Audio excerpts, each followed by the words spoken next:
이동의 촉 시간입니다. 촉가이드 금요일 촉가이드 MC 장원 씨입니다만은 나타나지도 않고 전화도 안 받습니다. 그래서 급하게 항상 대기하고 있는 YTN 변지유 아나운서를 대타 어떻습니까? 네, 안녕하세요. 여기 이 자리에 있을 거라고는 상상도 못했는데 예. 6시 뉴스 준비하러 가다가 예. 붙잡혀서 들어왔어요. 예. 계속 꿰차세요 이제 이렇게 해서. 뭐 저는 큰 욕심은 없고요. 예. MC 장원 씨가 얼른 오셨으면 좋겠네요. 그래요. 자, 오늘 하여튼 촉가이드 대타 촉가이드 잘 진행해 주시기 바라고요. 예. 어떤 이야기부터 해볼까요? 일단 오늘 국민의힘이 2차 컷오프 결과를 발표했어요. 예. 이 순위와 득표율을 공개는 하지 않았는데 1차 경선 때처럼 윤석열 후보 또 홍준표 이 후보 두 분이 당심과 민심의 압도적 선택을 받았다. 각자 이렇게 주장했더라고요. 뭐 당연한 거죠. 근데 이게 결과를 발표하게 되면 이게 또 최종 1인 뽑을 때 영향을 미칠 수 있기 때문에 당에서는 결과를 발표하지 않는 건 너무나 당연한 거고요. 두 사람으로서는 어쨌든 1등이냐 2등이냐 각축을 벌이고 있으니까 서로 내가 이겼다, 대세론이다 이렇게 말하고 싶을 텐데 예. 순위표가 공개가 되지 않기 때문에 각 캠프에서 이렇게 말해도 누가 뭐라 그럴 사람도 없죠. 사실은. 그렇죠. 지금 3등, 4등이야. 누가 원희룡 후보가 4등, 유승민 후보가 3등 뭐 이렇게 다들 예측하는 거니까 다만 1, 2 후보가 누군지는 알 수 없기 때문에 두 사람이 이렇게 말한 것 같습니다. 네, 사실 가장 관심이 갔던 게 앞서 말씀드렸지만 그 네 번째 티켓을 누가 쥐냐 이 마지막 티켓이 가장 관심사였어요. 결과적으로는 원희룡 전 제주지사였거든요. 이 원전지사의 본 경선행이 국민의힘 경선에 좀 어떤 영향을 미칠까요? 변 아나운서 예측했어요? 원희룡 후보가 4등이 될 거? 이 자리에서 정치 얘기를 해도 되는지 좀 조심스러운데. 아니, 예측을 했냐 물어보는 예측이요? 건데요. 예. 다른 후보들도 물론 있긴 하지만 예. 여론조사를 요즘 많이 그렇죠. 보잖아요. 예. 그러다 보면은 어느 정도 예측은 가능했죠. 저는 틀렸네요. 아, 그래요? 저는 뭐 최재형 후보나 아니면 황교안 후보가 되지 않을까. 왜냐하면 최근 여론조사에서 황교안 후보가 상당히 많이 뛰어올랐었거든요. 그리고 지금 질문이 예. 국민의힘 경선에 어떤 영향을 미치느냐 했잖아요. 네. 사실 황교안 후보가 베스트 4에 올라갔으면 영향을 좀 미쳤을 겁니다. 결과에. 그러니까 황교안 후보가 올라갔다고 하는 것은 국민의힘의 어떤 극보수주의자들 혹은 태극기 부대들 이런 사람들의 표를 받아서 4등을 했다는 얘기이기 때문에 네. 1, 2위가 나중에 치열한 각축을 벌이면 4등 후보에게 손을 내밀 수도 있거든요. 그러면 4등 후보와 손을 잡으면 이길 수 있다. 네. 다만 당내 경선에서는 4등 후보와 손잡아서 승리한다 하더라도 여당 후보랑 1대1로 싸울 때는 이 극보수랑 손잡는 게 마이너스가 되거든요. 중도층을 어필할 수 없기 때문에. 네. 그래서 황교안 후보가 4등을 했다면은 이 당내 경선에 영향을 미쳤을 텐데 일단 원희룡 후보는 역학관계, 당내 역학 구도에서는 큰 영향을 못 미칠 수도 있다. 다만 원희룡 후보가 다른 후보와 달리 지금까지 토론에서 1등 후보나 2등 후보 공략보다는 상대 당의 후보인 이재명 후보를 계속 공격했거든요. 그런 점으로 봤을 때는 국민의힘 전체적으로는 나쁘지 않다. 원희룡 후보가 4등으로 된 게 그렇게 보여집니다. 그런데 이 원전지사 마음은 콩밭에가 있다 뭐 이런 얘기도 나오던데요. 이 대선 주자가 되기는 현실적으로 사실 어렵고 지금 1, 2위가 워낙 확실하게 굳혀져 있다 보니까 근데 차기 당대표를 노리고 있다 이런 얘기도 나오던데요. 사실 그 얘기는 예. 경선 들어가기 전부터 얘기가 나왔어요. 그러니까 원희룡 후보가 워낙 지지율이 안 나왔기 때문에 1, 2% 정도 그러다 보니까 결국은 대통령 후보의 목적보다는 당권에 관심이 있지 않느냐 뭐 이런 얘기가 있었습니다만 뭐 속마음은 원희룡 후보 본인만 알겠죠. 조금 이따가 저희가 6시 10분에 2부 순서에서 원희룡 후보하고 직접적으로 인터뷰를 하니까 제가 물어보죠. 그거에 대해서. 네. 네. 정말 마음이 딴 데가 있는지 아닌지. 네, 저도 들어보겠습니다. 네. 네, 그리고 이 컷오프된 최재형 전 감사원장이나 황교안 전 대표는 이제 앞으로 어떻게 될지 그 행보가 좀 주목이 되는데 종로 이낙연, 서초 윤희숙, 대구 곽상도까지 내년 3월 대선과 함께 치러질 재보궐선거 여기 출마 가능성도 있을 것 같은데요. 예. 근데 뭐 서초나 대구 같은 경우에는 민주당이 국민의힘 후보를 이기기가 쉽지 않죠. 그래서 아마 관심은 종로에 있지 않느냐. 그런데 뭐 최재형 후보가 어쨌든 대권 주자로서 한때는 상당히 각광받기도 했던 적이 있기 때문에 초반에 그런 걸 감안했을 때는 종로 후보군 중에 한 명으로 충분히 거론될 수도 있다. 게다가 이번 종로 선거는 대통령 선거랑 함께 치러지기 때문에 런닝메이트 성격이 있어요. 그러니까 대통령 후보와 함께 간다. 그랬을 때 대통령 후보로 나섰던 최재형 후보가 국민의힘 대통령 후보와 함께 종로로 나선다. 런닝메이트가 된다라고 한다면은 그 나름대로 의미가 있겠죠. 반대로 민주당도 추미애 후보가 지금 남은 경선에서 1위 하기는 뭐 사실상 불가능하니까 종로에 추미애 후보를 내세워서 1위가 이재명 후보가 된다면 뭐 대통령 후보 이재명, 종로에는 추미애 이렇게 런닝메이트 뭐 그런 것도 생각할 수 있기 때문에 후보군에는 충분히 들어갈 수 있다 그런 생각됩니다. 네.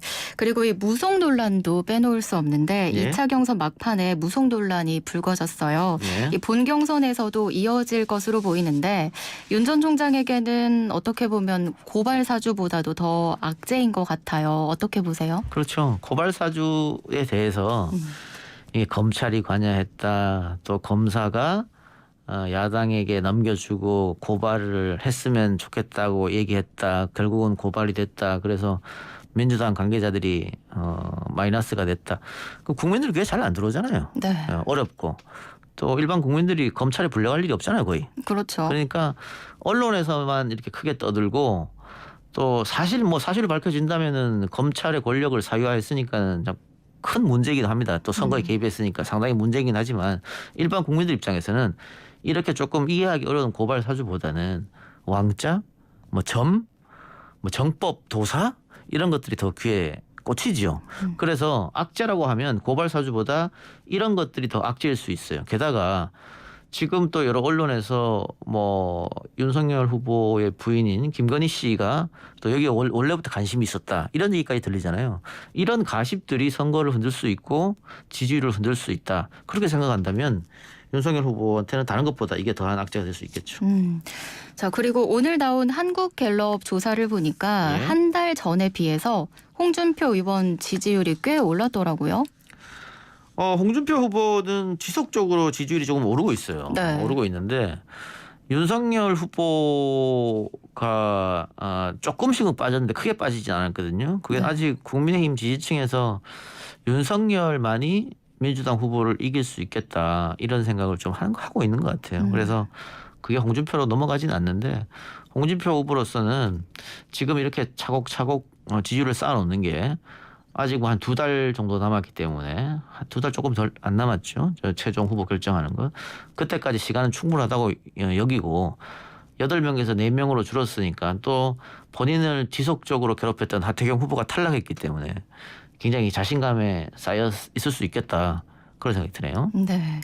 자, 이제 다음 주제로 좀 넘어가서 고발 사주 의혹과 관련한 주제로 넘어가 볼게요. 예. 김웅 의원의 녹취록이 공개됐잖아요. 예. 이 김 의원이 여전히 기억이 안 난다 이런 입장을 고수하고 있는데 어떻게 보세요? 저 고발 사주 MC 장원 씨가 왔다고요? 네. 예. 뭐 그냥 계속하면 되지 뭐 그때 MC 장원 왔는데 뭐. 예. 알겠습니다. 지금 변주희 아나운서는 네. 6시 뉴스 준비하러 가야 되기 때문에 네. 보내드리고 제가 답변하면서 자연스럽게 MC 장원 씨로 마이크를 넘기겠습니다. 수고하셨습니다. 변주희 고맙습니다. 아나운서. 예. 자, 고발 사주 의혹 관련해서 김웅 의원 녹취록이 공개됐는데 김웅 의원이 오늘 이 녹취록이 공개되고 처음으로 입장 표명을 했습니다. 그래서 거짓말이 아니고 기억이 안 난다라고 이야기했는데 이거를 과연 믿을 수 있는 국민이 얼마나 될 것인가. 그러니까 본인이 방송 보도하는 곳마다 조금 다르긴 합니다만 내가 끼면은 윤석열이 시킨 것처럼 보인다. 혹은 검찰이 시킨 것처럼 보인다. 그러니까 내가 빠져야 된다라고 말할 정도면 이게 굉장히 큰 문제라고 본인이 인식하고 있었다는 얘기인데 그거를 지금 기억을 못 한다. 6개월 지나가지고 어떻게 MC 장원 씨 이게 믿어지십니까? 이해가 돼요? 네. 일단 안녕하세요. MC 장원입니다. 아까 와서 기다리고 있었는데 언제 들어가야 될지 타이밍을 몰라가지고 계속 잘 듣고 있었습니다. 먼저 이 많은 분들이 좀 의아해하시고 답답해하시는 것 중에 하나가 이 김웅 의원의 대응인데요. 포렌식한 자료가 누설되는 걸 가지고 오히려 또 지적을 하면서 이야기를 했습니다. 조국 전 장관이 말하는 수사권 개혁이 이런 것이냐.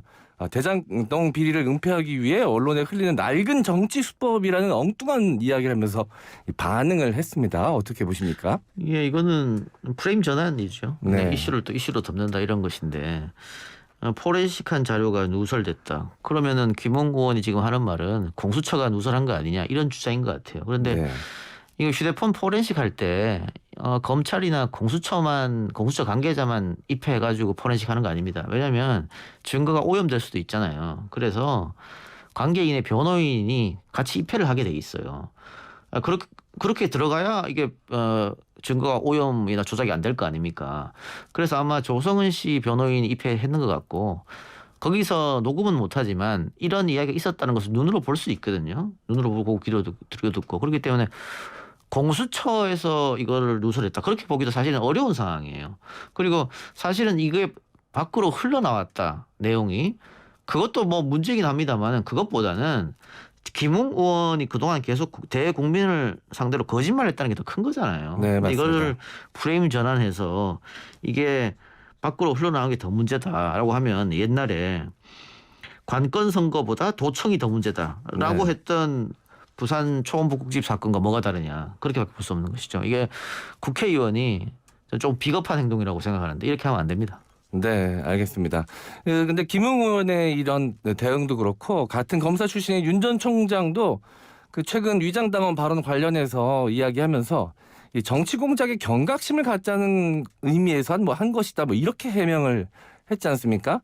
이 본인들은 문제가 없는데 이 기존의 정치가 문제라는 식의 해명들을 하는 이런 모습들은 어떻게 보십니까? 그러니까 뭐 논란이 되면 캠프가 나서서 대신 해명하고 뭐 이렇게 하는데 네, 김웅 의원이나 윤석열 후보가 그동안 검사로서만 생활해서 정치적 DNA, 여의도식 문법 익숙하지 않다. 네. 이해할 만한 측면이 있어요. 다만 그런 걸 떠나서 본인들이 국민 앞에 표 한 장 달라고 해서 당선된 사람이고 앞으로 당선될지도 모르는 사람이잖아요. 네, 그럼 최소한 진솔한 이야기는 국민 앞에 던져야 된다. 지금 윤석열 후보는 뭐 모르겠습니다만 김웅 의원은 명백한 거짓말이거든요. 네, 맞습니다. 그게 이미 드러나 버렸잖아요.